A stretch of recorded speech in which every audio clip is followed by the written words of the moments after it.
Welcome to the fourth video of Chess Trap Series. In today's video, White will play Italian game and will destroy Black with a beautiful checkmate trap. If you don't know what Italian game is, it starts with e4, e5, knight f3, knight c6, bishop c4. Italian opening, Black's most popular reply is bishop c5. This is Giuoco Piano. We have already uploaded a video on Giuoco Piano traps. In that video, we have discussed some of the basic traps that White can play. You should definitely check out that video. Link is in the description. Here, White will prepare a trap. So it starts with c3 and preparing to play d4 on the next move to attack the center. Black reply with knight f6, d4, e takes d4, c takes d4, bishop is under attack, bishop b4, check. White play knight c3, blocking the check, and c. This pawn is weak and Black can easily grab this pawn, and he did the same. You can easily see Black is better here. White simply castle. Black is better here. And now Black play bishop takes c3. This is not a bad move. This is a good move. But here White choose to play d5. Counter attack. Attacking the bishop, attacking the knight and the bishop same time. All traps begin. Trap number 1. This knight is under attack. So Black will choose to play this knight on either on b4, on d4 or on e5. These are the three options. Let's discuss one by one. What if play knight b4? Then engine says it's a blunder. How? Then B can take this bishop. This knight is under attack. This knight always is under attack. So this can second knight can take the our pawn, but that's a huge blunder again because this is a check. The queen e7 to block the check, but then he lost his knight, and now attack. Now White is attacking on this, attacking on g7 pawn as well as on the knight with the pawn and with the bishop, the pinning the bishop on this. So Black choose to play Black choose to play knight to a6 to defend this knight, but that's a huge blunder. Now rook e1 and it's just game over. The queen is trapped and all the Black pieces are just are of no use, and queen is gone in just 13 moves, right? And if Black choose to play grab this rook, then it's a huge blunder because now it's mate in 10. White can easily checkmate in just 9 moves. Second idea here is simple. At this position, second idea, this knight can also come over to d4. So he can come to d4, but that's also a huge blunder. How? This pawn, b takes c3, attacking on this pawn again. Then knight takes f3 with a check. Queen takes, and look at this is under attack and this can easily be pinned, right? So he simply play a knight. He wants to defend this knight and he play knight to d6. That's a good move. But then rook e1 check and king has to move f8. King has to move f8. Then the next move is bishop a3, pinning this knight. Pinning this knight with the king is just amazing. Look at the pieces attack. These are attacking the all the white pieces are in the attacking form, and then anytime White can uplift this rook and bring the second rook also into action. and the black has other pieces as just stuck. They are doing nothing. Only queen can move, but what can queen do? So this is a bad for black, and white can easily win here. Same, come to this position again. Other move is this bishop. I mean, this bishop can also grab this pawn. Let's play. White, black play this, and that's also a blunder, because then black take the bishop. And look at this. This bishop, this bishop, and this queen will join from here.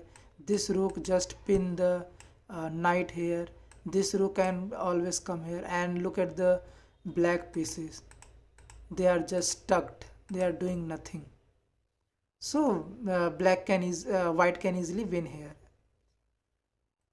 And the last chance, I mean the last move that black can play is knight to e5, and that's a good move, pretty good move. Then simply white will take this bishop. Then this knight can also take this, I mean this knight or this knight can also grab the bishop. Then queen takes d4. Queen on d4 is just threatening two things: the pawn on g7, the bishop, the knight. So suppose black decide to play a knight e, this knight, I mean this knight e to this knight to d6, and to defend this second knight by playing this. So he play d6, but that's a huge blunder. How? Because queen to g7 is just amazing. Look at this pieces. I mean the queen is covering all these. This rook can easily come over here, can uplift, and then this bishop can also come over here attacking the queen. This rook can also come over here. This bishop can also attack from there. So this is just amazing. So this is not a good move. The next move is I mean this knight c to d6, and that's not a bad move. We can say not a bad move, but then queen can grab this pawn. And here there are two moves that black can play, either rook to f8 or queen to f6. So let's suppose he play rook to f8, and that's not a good move. I mean that's not a bad move either, but not a good move. Then rook e1, the pinning this knight here. And then suppose he will try to defend this by f5, that's a huge blunder. Then black is going to lose the queen. This is simply queen attack, and the only move is queen should take the bishop, and then that's just game over. I mean white can easily win this game. The next move is black can also play queen to f6, then queen trade. Then white can give the check, and to defend from the check black can play two things, one to d8 or to f8. Suppose he play d8, then it's a blunder. I mean it's a huge blunder in sense, because bishop can pin this knight and ready to fork on the next move, right? So black has to defend this position, so he bring this knight over to e8. Then white, a beautiful sacrifice by white.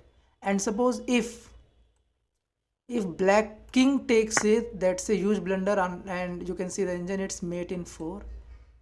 Second rook can come into the action, it's already a mate in 4. Then knight has to move, I mean he has to move. He can go anywhere. I mean this is just game over, right? Mate in 3. But suppose he play, the second option that black has is to play f8. Suppose he play f8, that's also a blunder, because this is the check. He has to move and then bring this rook ahead, and there is a mate in 1 threaten. So to defend this square, black has to play either knight d to e4 or knight f to e4. So let's suppose if he try to play knight d to e4. That's a huge blunder. Now it's mate in 3. White can easily play knight to d2, and it's just if black grab this knight, that's a mate in 1. I mean, and if black try to attack this